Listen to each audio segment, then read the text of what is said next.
រឿងកូនឆ្មាក្លាហាននៅក្នុងភូមិដ៏ស្ងប់ស្ងាត់មួយមានកូនឆ្មាតូចឈ្មោះមីឡូជាឆ្មាតូចជាងគេក្នុងចំណោមបងប្អូនរបស់គាត់ប៉ុន្តែគាត់មានចិត្តធំធេងបំផុតខណៈដែលបងប្អូនរបស់គាត់លេងសុវត្ថិភាពនៅក្បែរផ្ទះហើយមីឡូតែងតែ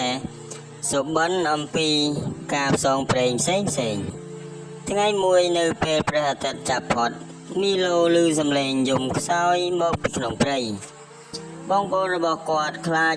ព្រឺព្រួយពុំហ៊ានទៅតែកូនឆ្មាតូចម្នាក់នេះមិនអាច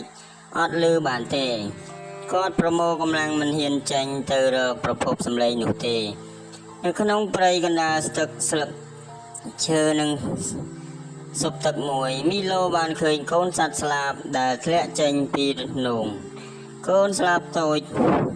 នោះកំពុងចាក់ញ័រខ្លាំងហើយមិនអាចហើរឡើងបានទេមីឡូដឹងថាគាត់ត្រូវជួយយ៉ាងប្រុងប្រយ័ត្នគាត់ប្រើជើងតូចរបស់គាត់អោបយកកូនសត្វស្លាបនោះហើយស្វែងរកទីទួលដ៏សុវត្ថិភាពវាស្ថិតនៅលើដើមឈើខ្ពស់ណាស់មីឡូព្យាយាមឡើងដើមឈើប៉ុន្តែសម្បកឈើរអិលពេកនៅពេលដែលគាត់គិតថាអាចបោះបង់គាត់សង្កេតឃើញដើមឈើមួយដើមដែលដួលលើមួយផ្សេងទៀត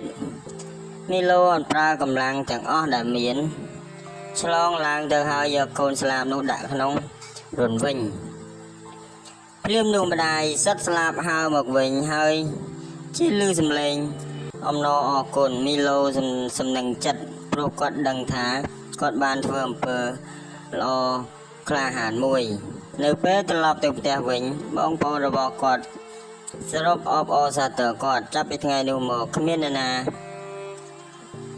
ហៅគាត់ដូចមុនទេពួកគេហៅថាមីឡូក្លាហាន